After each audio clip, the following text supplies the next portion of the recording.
66 first round, 65 second round. It's an 11-shot swing. What was different? How do you compare those two rounds? Yeah, it didn't. I know golfers always say crazy things. It didn't feel too different. Just today, I hit a lot of good putts, and most of them went in. Yesterday, none of them went in, and we're just talking about it right now. A lot of it was shot selection.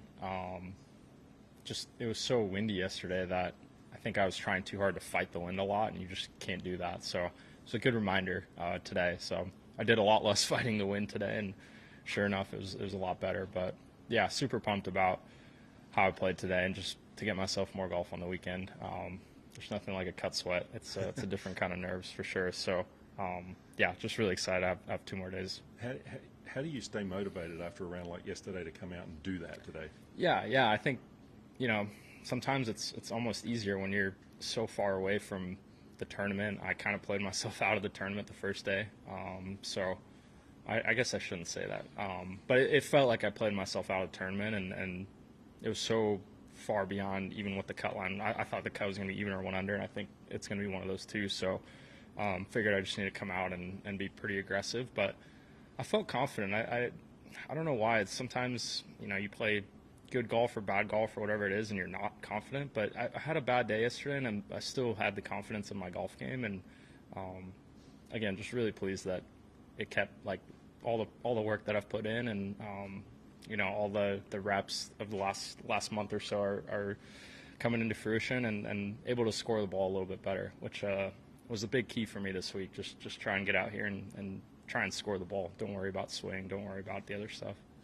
You're all exempt for next year. I mean, some people would say you come here, it doesn't really matter if you make the cut, but there's a lot of pride always in a lot of players. Yeah. So how, what does it feel like, the nerves? What are they like when you're, like you said, sweating the cut line coming in? Yeah. Honestly, my driver's been awesome, and on 17, I hit probably the worst swing I've made in a long time the last couple months, and it was because of nerves. It was definitely because of nerves. And, I felt good over the tee shot. I just didn't make a good swing, and again, it was definitely felt the nerves coming in. I mean, I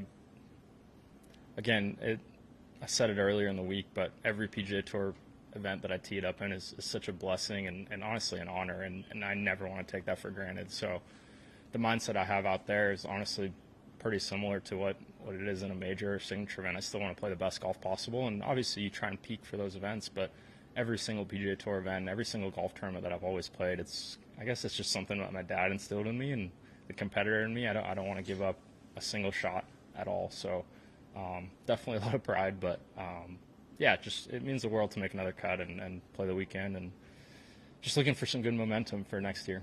And you played with Rafa, who was in a similar situation coming down the stretch, same score yesterday, and then unfortunately just missed by the other side of the coin. What's that like? You've experienced that. Every player experiences it. How do you manage that, and what does that feel like? Yeah, it might be the worst feeling in golf. It's crazy. It's different than even like being in contention in a tournament and coming up a little bit short, because you're playing great, and you still finished whatever you finished near the top of the leaderboard, and you put yourself in that position. But when you're fighting to make the cut, you're fighting yourself too. You're grinding. You don't have necessarily your best stuff. And again, golf is such a momentum sport, and you never know what 2 extra rounds on the weekend could do for the rest of the year.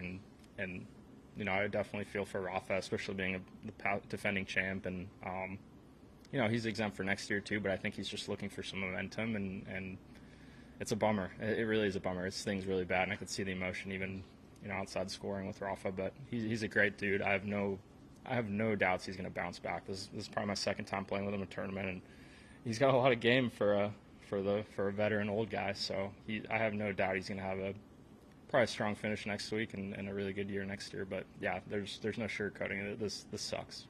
And just finally, you're 10 back going into the weekend. It's doable. It's been done before. But how do you feel about the chance? Yeah. I think again, it's one of those situations where you're so far back that you kind of have a different mindset about it, and you need to be aggressive to put yourself back into the tournament. And it's windy out there. It's Do you think this course kind of lends itself to maybe that? Yeah, I think it's definitely been done before.